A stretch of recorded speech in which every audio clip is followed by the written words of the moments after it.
Chapter 12.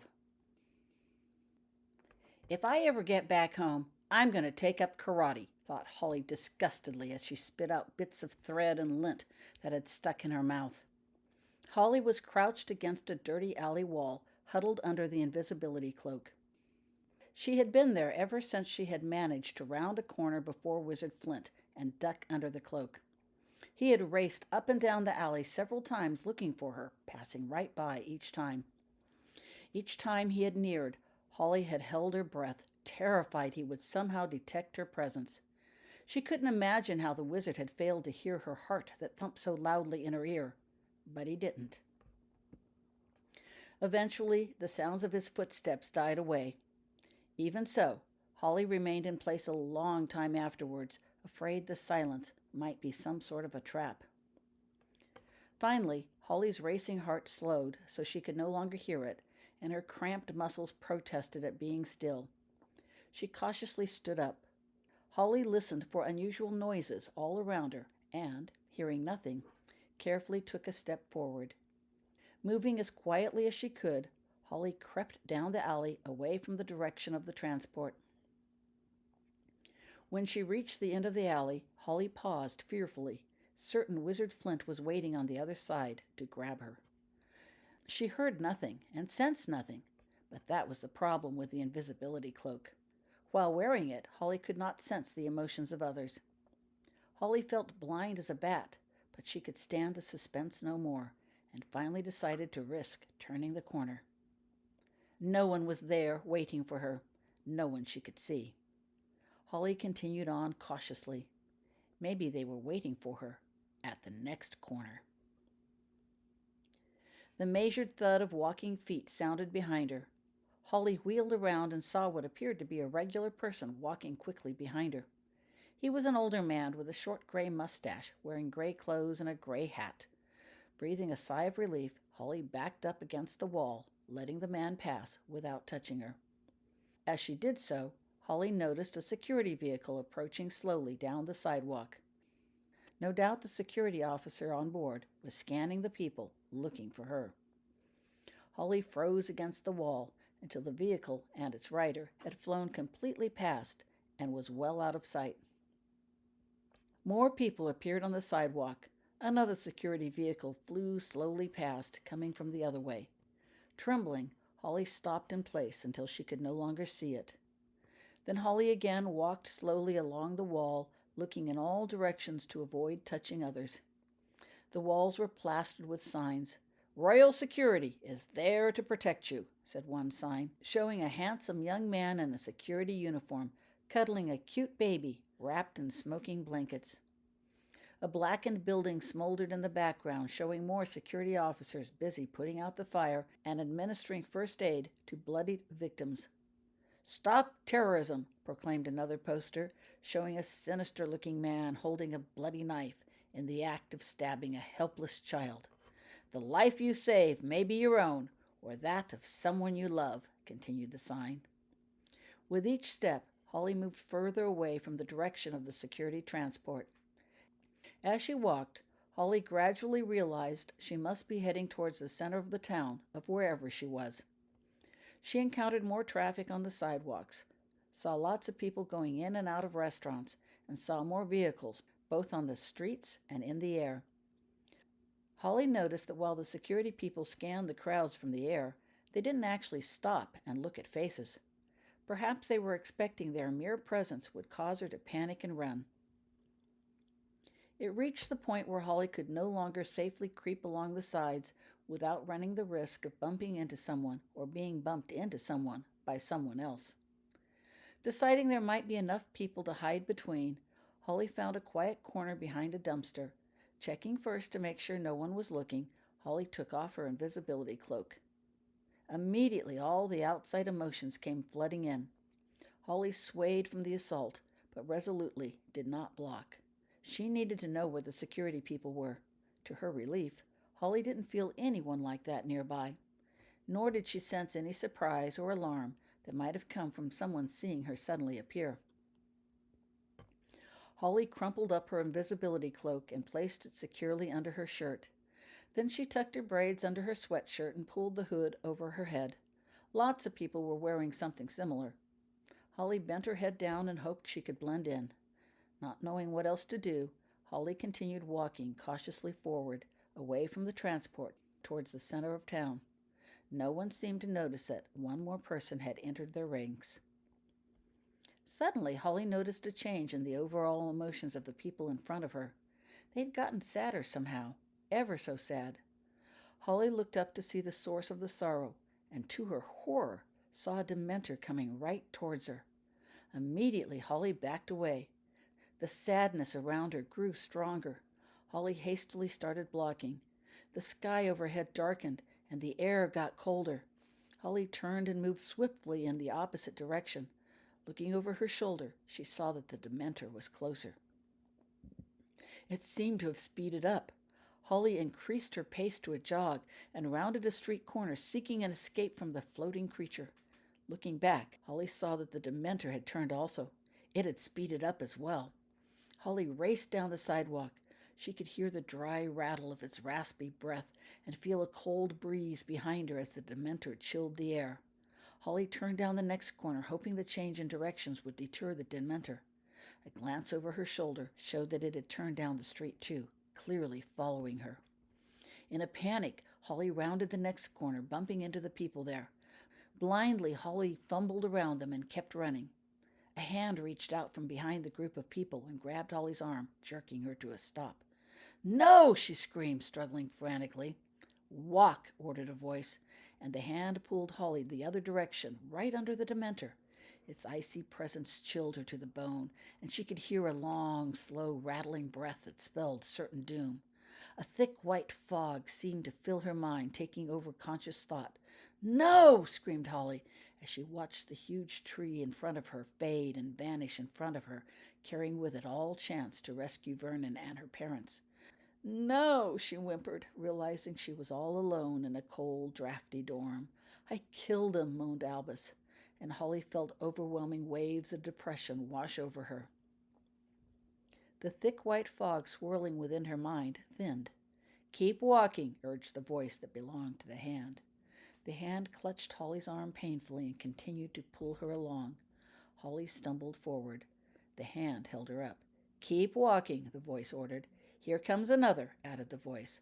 Holly blindly struggled to break away. The hand tightened its grip, dragging Holly forward.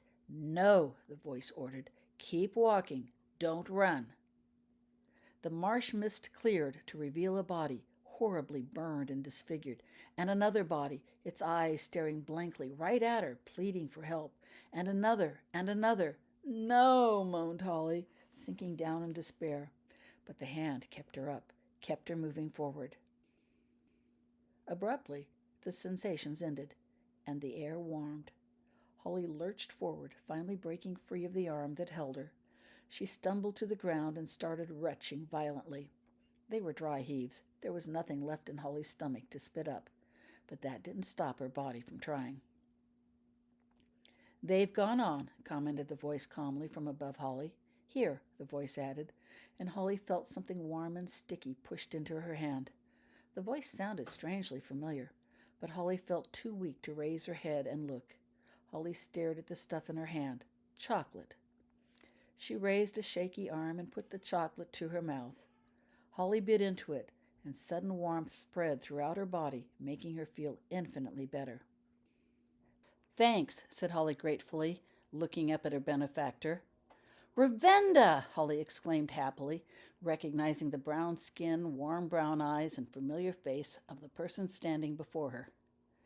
But Ravenda drew back swiftly at the mention of her name. "How do you know me?" she demanded fiercely, sudden fear crossing her face. "I don't know you." I replied Holly at a loss for words. How did one explain knowing someone from an alternate world that no longer existed? "I guess I don't," Holly mumbled, dropping her eyes, unwilling to face Ravenda with a lie. "You just looked like someone I knew," she added lamely. "Did you see my picture somewhere?" demanded Ravenda. "Maybe that was it," agreed Holly, keeping her head down. Holly cautiously unblocked and again sensed the motions around her. People all around were horribly depressed, but the emotions were again manageable. Uh, what's your name? Holly asked politely. The girl, who looked and felt like Ravenda, regarded Holly suspiciously with her brown eyes. No names, she replied firmly. Okay, replied Holly easily. That was how Mrs. Figg was, too. But the girl was definitely Ravenda. Holly had worked with Ravenda at dueling at Hogwarts and knew her emotional presence well. Of course, Ravenda was practicing alchemy most of the time and was fairly good at it, but there were still those days when her emotions had slipped through. Holly looked up at the Ravenda of this world. This Ravenda was thinner, almost gaunt. Her curly hair was tied back with a faded red scarf. What showed looked dirty, limp, and tangled. It lacked the neat cornrow braids finished with bright beads that had always been Ravenda's trademark. There was a sadness about her that Holly had never before felt. Ravenda wore an old navy-colored sweatshirt covered with grime and ragged spotted pants worn through at the knees. She held a wrapper in one hand with a piece of chocolate within. Raising her hand, Ravenda took a bite of the chocolate. Holly finished her chocolate. Thanks for the chocolate, she said, as she wiped her hands on her pants. Ravenda nodded.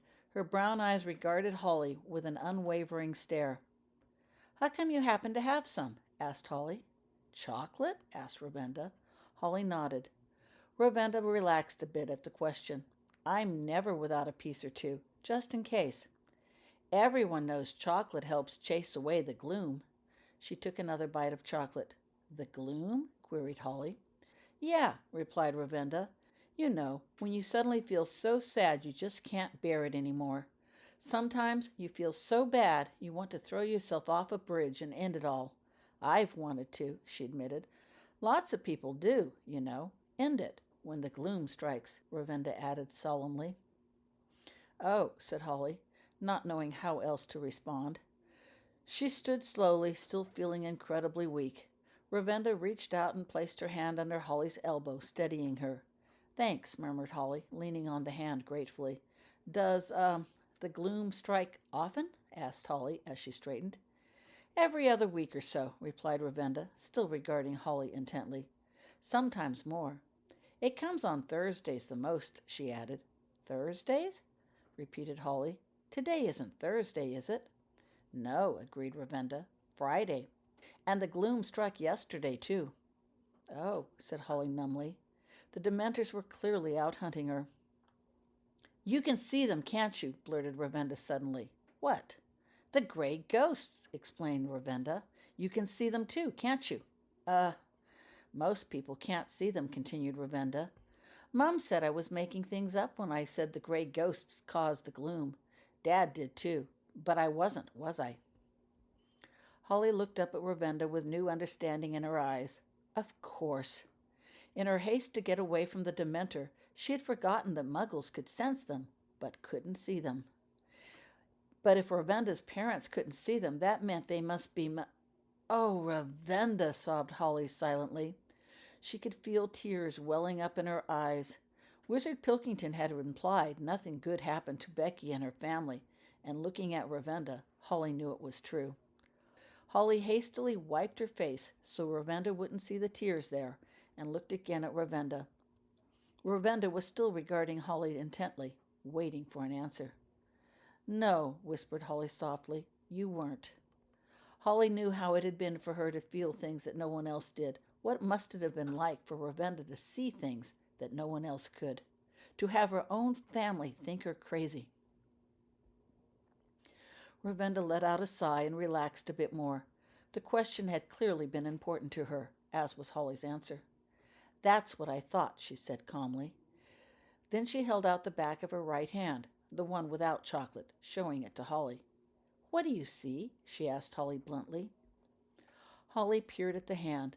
A mark of some sort, she answered, after making out some sort of a squiggle in black on Ravenda's brown hand. It looked to be a cursive letter, a W or an M, or the number 3, depending upon which way was up. Maybe a tattoo? Holly looked at Ravenda for further explanation, for she sensed this question was as important to Ravenda as her last question. But Ravenda merely moved the hand to her chocolate bar, broke off another piece, and gave it to Holly. "Thanks," said Holly, taking the piece gratefully. Um, how did you know to walk?" she asked, changing the subject as she took a bite. "The gray ghosts usually travel overhead at a slow, steady speed," began Ravenda. "But when someone stops, they stay with that person. And when someone runs, they follow," she explained. Ravenda finished the rest of her chocolate in a single bite, crumpled the wrapper, and tossed it in the gutter. "The last time I saw someone run, as you did," began Ravenda as she wiped her hands on her already grubby pants, "the gray ghost chased him until he fell, and then they hovered over him while he sobbed until security came. The ghost left, and security took him away. I saw his face later on the news," added Ravenda matter-of-factly. "It said he was a terrorist bomber and had been crying with remorse over the terrible deeds he had done." "Is security hunting you, too?" she asked abruptly.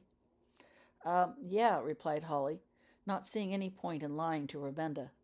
Ravenda was a fugitive of some sort, too, and wasn't likely to turn Holly in. Besides, Holly needed help. "Where are we, anyway?" asked Holly suddenly.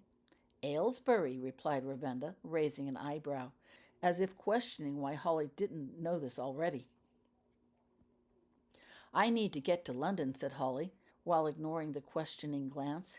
"Is there some way I could get into there from here? It's really important." "There's a bus station nearby," said Ravenda. Holly shivered, remembering the last time.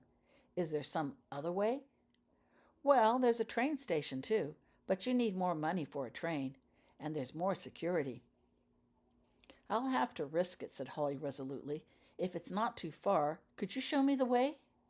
"Sure," said Ravenda. Then she started walking down the alley. Holly followed. "What's wrong with the bus?" Ravenda asked bluntly. "I don't dare take the bus," said Holly. "That's how they got me last time." "They got you?" Ravenda stopped and looked at Holly with interest. "And you got away? How?" "I threw up all over him," said Holly grimly, "and then I kicked him."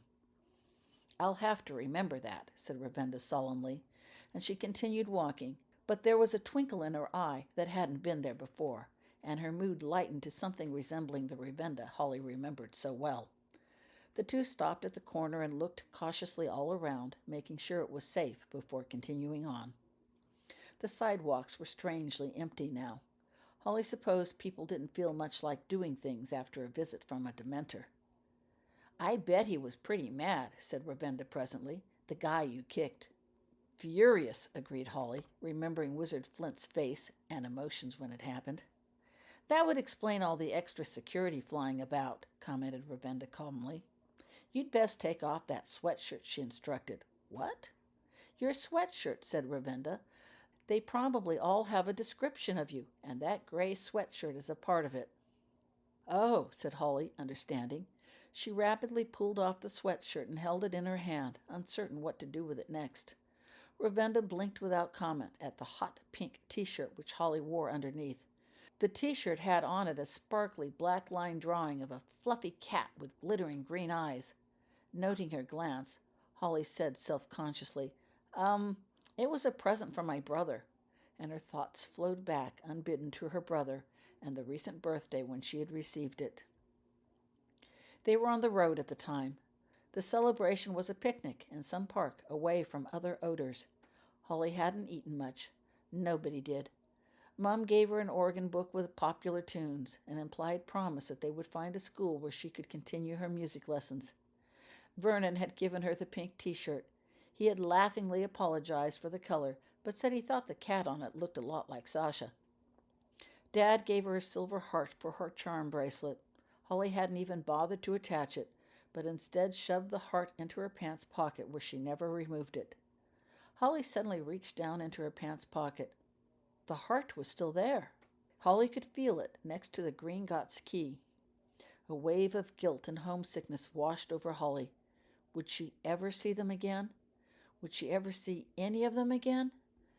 "Right," said Ravenda, interrupting Holly's thoughts. "But it's a bit flashy. I think you'd best wear my sweatshirt over it. We can trade," she said, pulling off her own dirty blue sweatshirt and handing it to Holly. That looks better, said Ravinda, surveying Holly when they had finished changing clothes. Ravinda was older and taller than Holly, but the baggy gray sweatshirt hung loosely on her thin frame. The faded gray highlighted her brown skin color. Ravinda's sweatshirt actually fit better on Holly than the one she had been wearing. I think we should cut your hair, too, she added, and wash it. Holly's hands flew instinctively up to her face. You know? She asked wonderingly. Ravinda nodded. But how?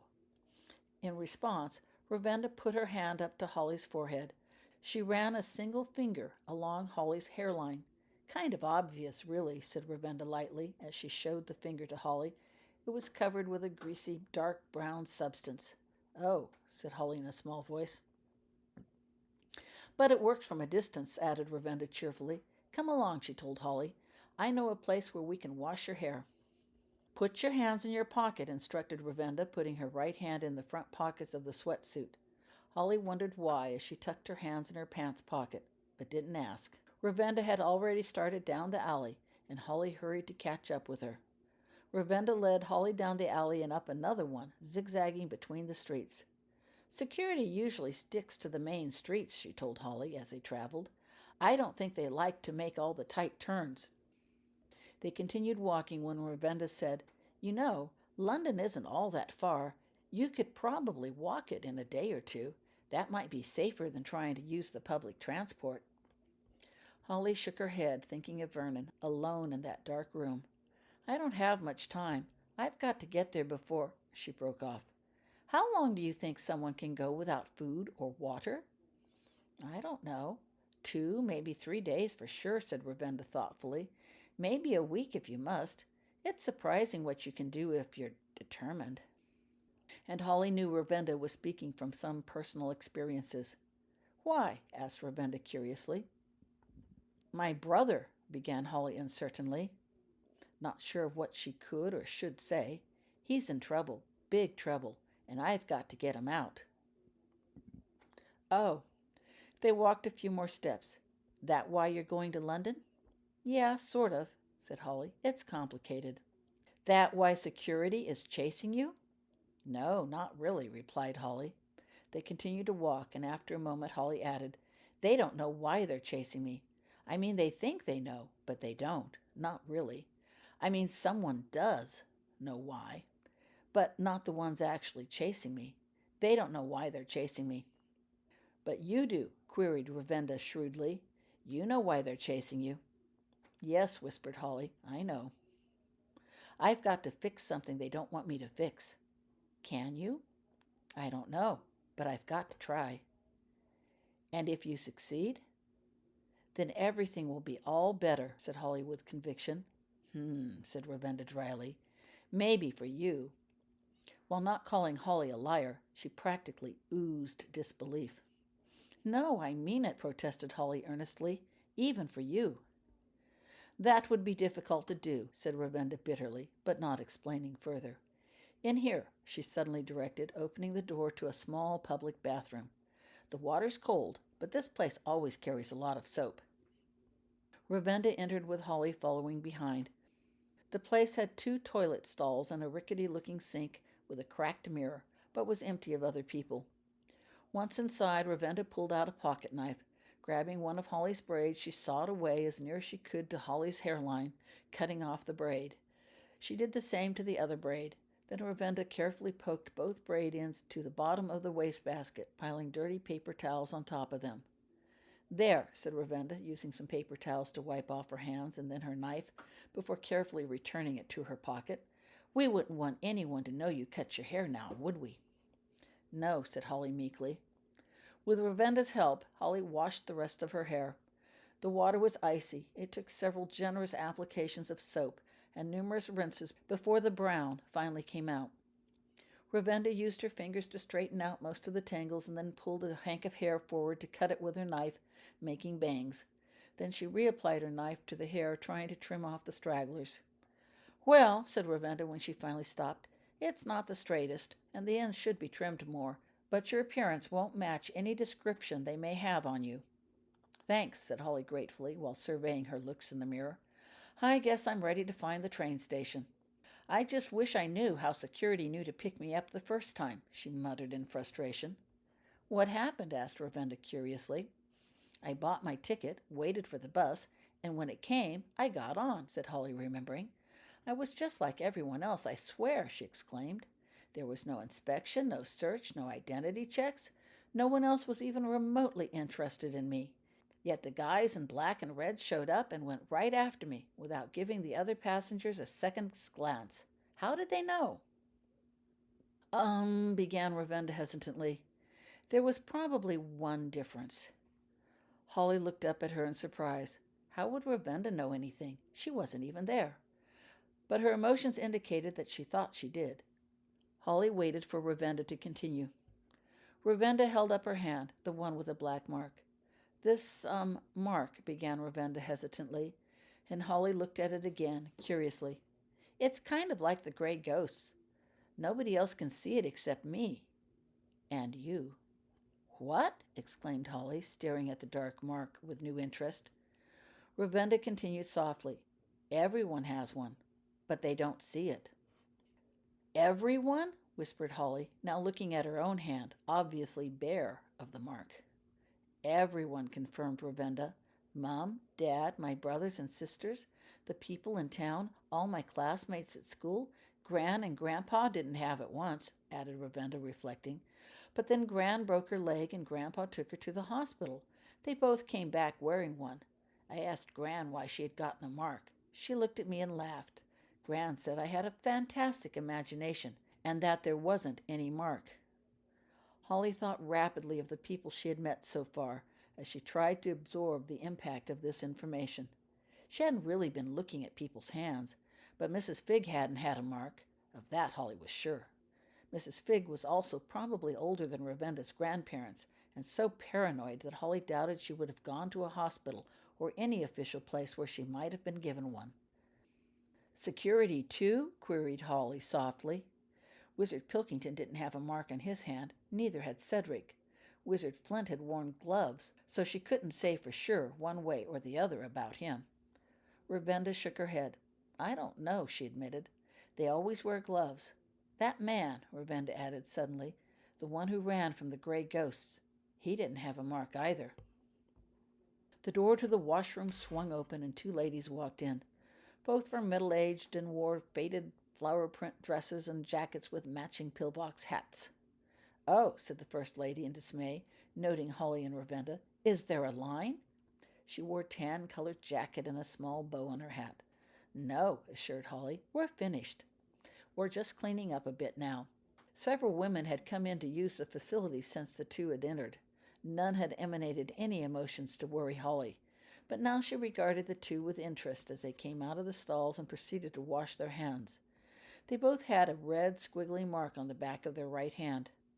That's an interesting mark on your hand, Holly mentioned to the second of the two ladies. She was taller of the two and wore a cream-colored flower as an embellishment to her hat. Where'd you get it? The lady looked from her hand to Holly. What mark? She asked, bewildered. I'm sorry, said Holly quickly. My mistake. Both ladies clearly had no idea what Holly was talking about. Reassured by Holly's retraction, the lady finished washing her hands, waited for her friend to finish, and then the two left the washroom. What color were their marks? Asked Ravenda when they had left. Her brown eyes stared intently at Holly. Red, replied Holly, staring again at the black mark on Ravenda's hand. The design had been identical, only the color had been different. They're all red, confirmed Ravenda, except mine. It used to be red, but then it turned black. Do you know why? Maybe, whispered Holly thoughtfully. She reached out and took Ravenda's hand in hers to study the mark closer. Knowing what she knew now, the scrawl had to be an M. M for Muggle. M for Mudblood. I saw another black mark once, added Ravenda matter-of-factly. Security took him away for interrogation. They'll do the same to you, said Holly bleakly, still staring at the hand, if they ever get the chance.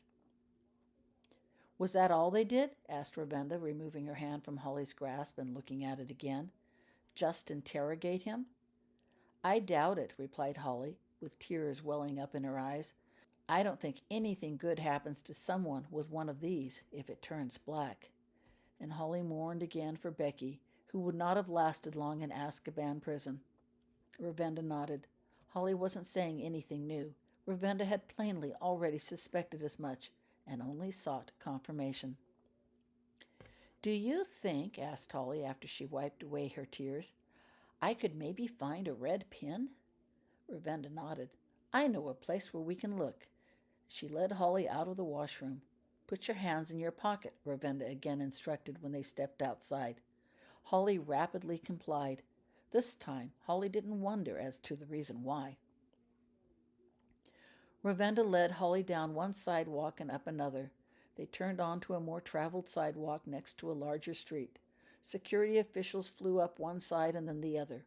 Ravinda ignored them, as did the other people on the street. Holly tried to follow suit, succeeding in not outwardly jumping or running, but cringed inwardly as each one neared. However, the flying vehicles never slowed or stopped, which Holly found most encouraging.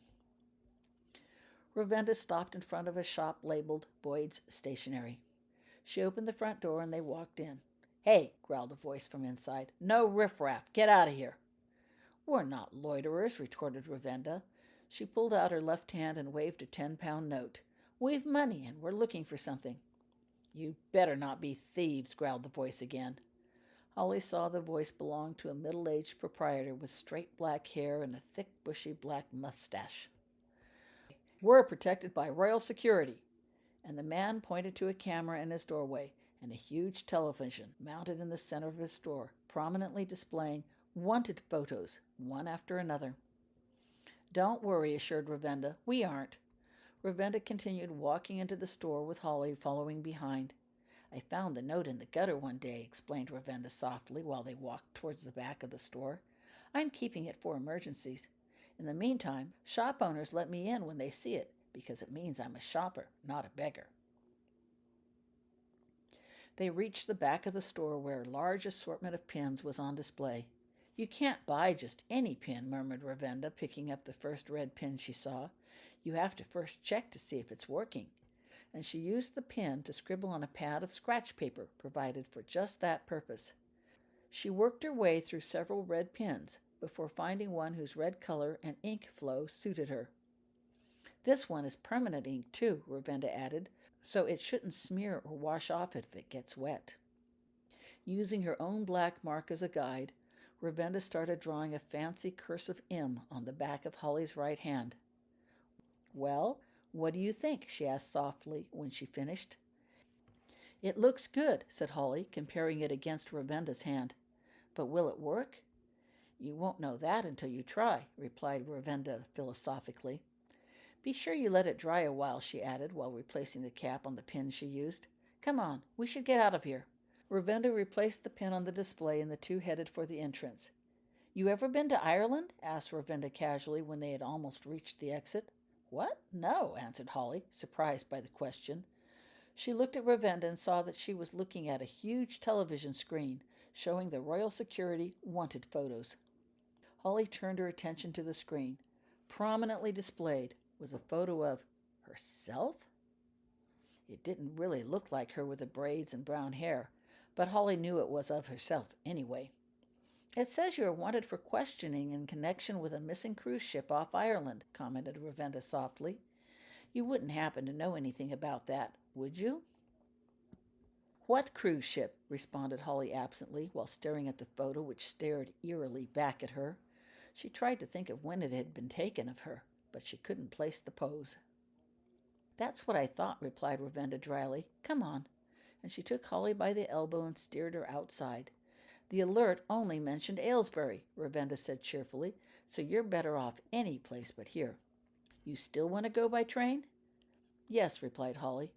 Even knowing what probably tipped security off, and maybe having taken care of it, Holly could not face the thought of getting on another bus. It had been too confining. There were no exits and no place where she could run and hide. She would rather try a train this time. "Well, the station's this way," said Ravinda. "Come on." She led Holly up and down several streets, behind some buildings, and through concealed openings through walls. Some of the people here let me stay overnight when it gets really cold, Ravinda said when they entered the Friars Square shopping mall. I watch their places and make sure no one steals anything, she explained. But I have to come in the back way and leave before things open. The garbage bins have some pretty good food here, too, she added. There's a chocolate shop on Cannock Road where the owner gives all his outdated chocolates away for free. I bet he's had a lot of business today. Ravinda spoke non-stop about anything and everything. Holly shivered as she listened in horror to Ravinda's account of daily life in Aylesbury. She hadn't asked to hear it, but Ravinda seemed to know Holly needed distracting. Her words helped keep Holly's mind off all the photos of herself she saw featured prominently on the televisions they passed. It seemed everywhere Holly looked she could see her own face slightly tilted downward, staring back at her. It was most disconcerting. Even though Holly knew no one was likely to recognize her from that photo, she still felt exposed and vulnerable out in the open. Holly would have probably never made it through the mall had she not been able to read the emotions of the people in the crowd and could tell no one was paying her the slightest bit of attention. Ravinda drew to a stop at the edge of a busy street outside of the mall. There, said Ravinda, pointing across the street to an imposing gate that blocked a road which had turned off the street. A huge sign over the gate read, Aylesbury Rail Station. A small toll booth, manned by someone in a security uniform, sat on the side of the road. A car turned off the street, drove up to the booth, and stopped. A guard with a German Shepherd dog on a leash stepped forward. She walked her dog all the way around the car and then returned to the side of the road. After a few seconds, the gate swung open and the car drove through. Another car drove up and stopped at the booth. As Holly and Ravinda watched, a city bus pulled up and stopped on the side of the street, obscuring their view of the gate. When it moved on, several people were walking towards a smaller entrance with a second toll booth that was located to one side of the gate. A chain-link fence with barbed wire twisting on top stretched out from either side of the gates. A Dementor floated slowly across the fence. It reached the gate, turned, and went the other way, still following the fence. There is the rail station, continued Ravinda, and this is where we must part company. Holly looked up in surprise. Nothing had been said, but she had hoped Ravinda would accompany her all the way. They've too many security checks over there, explained Ravinda, noting the questioning look in Holly's eyes. No amount of red ink can disguise the color of my mark, Ravinda added, rubbing the back of her hand self-consciously. I don't dare come any closer. Holly nodded in understanding. It had been great traveling with someone, but Ravinda was right. The rail station was dangerous for Holly, but even more so for Ravinda. Thank you for everything, whispered Holly. I don't know how I would have made it this far without you. Ravinda tilted her head slightly in acknowledgement. Here, she said, shoving a crumpled piece of paper in Holly's hand. You'll need train fare, explained Ravinda, while Holly unfolded the paper and looked at it. It was a 10-pound note that Holly had seen Ravinda wave at the shop owner. I can't take this, said Holly, holding the paper out to Ravinda. It's all you've got. What'll you do in emergencies? And how will you get on the train without it? Countered Ravinda. You've nothing of your own, do you? Holly lowered her eyes, ashamed to agree and unwilling to explain about the cloak she had thought to use. Though, in all honesty, she wasn't quite sure how she could have gotten past that dog sitting attentively at the gate. Holly doubted the cloak would hide her from him. I've more, said Ravinda easily, a comment Holly knew immediately was a lie. Don't worry about me, continued Ravinda. Besides, she added, you've got something to fix, and I think that may be more important right now. What? Asked Holly, looking up at Ravinda. I don't know you, began Ravinda, staring intently at Holly, but you know me. And not from some poster, she added hurriedly, because if you did then... Ravinda broke off and looked down at the ground. This mark, she began again softly, looking down at her hand. It turned black when I was 10.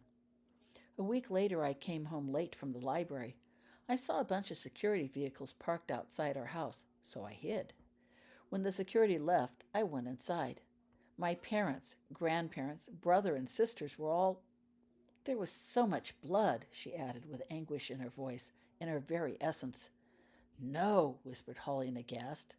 They said I did it, Ravinda started again, But I didn't, I swear, she added, covering her face with her hands. After a while, Ravinda looked up at Holly with tears streaming down her eyes.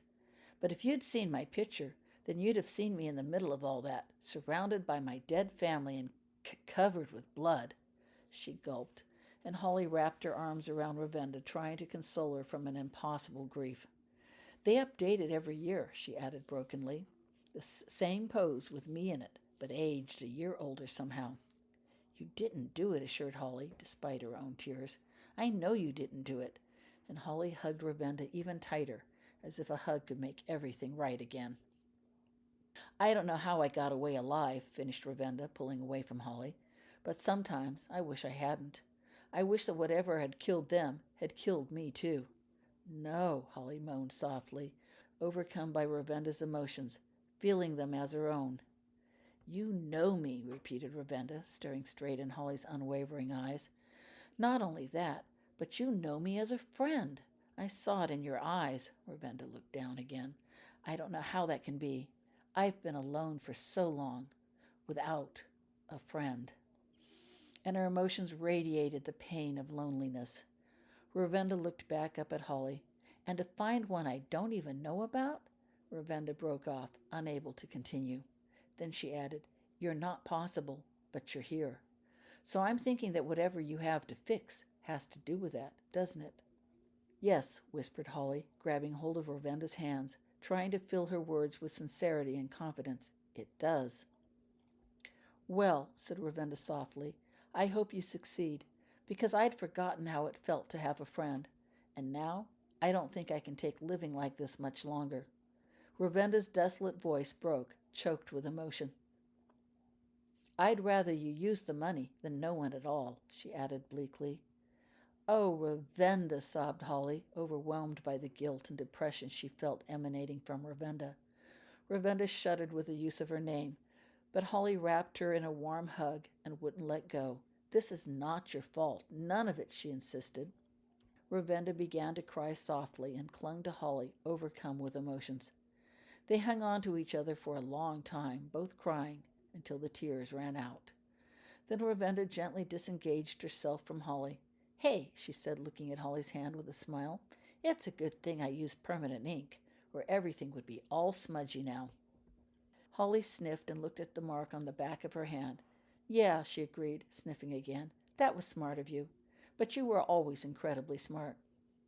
Ravinda raised an eyebrow at this, further admission of their relationship, but said nothing. Instead, she stretched out the sleeve of her sweatshirt. Using it as a hanky, she gently applied it to Holly's face. We wouldn't want security to think anything's wrong now, would we? She said as she wiped Holly's face dry. Tears still glistened from Ravinda's brown eyes. No, whispered Holly. Thank you, she added when Ravinda had finished. Thank you for everything. Ravinda nodded and wiped the moisture from her own face. No problem. You'd better hurry on now, she added, stepping back from Holly. You've got a train to catch. Yeah, agreed Holly sorrowfully. You be careful, she told Ravinda, while turning reluctantly towards the gate. You too, replied Ravinda. Holly took a few steps forward, but then she ran back to Ravinda, giving her one last hug. It's gonna be okay, she assured Ravinda. I promise. I'm counting on it, said Ravinda in a confident voice while hugging back, but her emotions were as bleak as before. Go on now, she ordered, giving Holly a gentle shove away. Holly turned again and faced the station entrance. Looking both ways, she carefully crossed the street and walked over towards the gates. When Holly looked back over her shoulder, she saw Ravinda still standing there, looking alone and forlorn. Holly raised her hand in a final farewell. Ravinda raised hers in return. Then, taking a deep breath, Holly resolutely walked over to the line of people waiting to get in. She joined the line with the others. Purpose? Asked the official at the booth when Holly reached the front of the line. I'm going to London, she told the man confidently, while showing him her 10-pound note. My family's waiting for me there, Holly added. Over there, he indicated, with a nod of his head. Holly obediently stepped to the location indicated. The other people had done the same thing before her. A security officer stood there, holding some sort of rectangular machinery in his hand. Hold out your arms, he ordered impersonally. Why? Asked Holly curiously, while quickly scanning the man's emotions. He wore the black and red uniform of security, but his emotions were less pronounced. Definitely a muggle. "I've got to search you," he explained. "We're looking for possible terrorists. You don't want the line interrupted by terrorist activities, do you?" "Oh, no," agreed Holly, raising her arms and hands high. The man ran the instrument all around Holly, front and back, without touching her. It hummed quietly. While he worked, Holly gave one last glance in Ravenda's direction. Ravenda was gone. "Thank you," said the man politely when he had finished. He nodded to another man in a security uniform, who then opened the gate for her. Holly stepped forward and walked through. The gate closed with a resounding clunk behind her.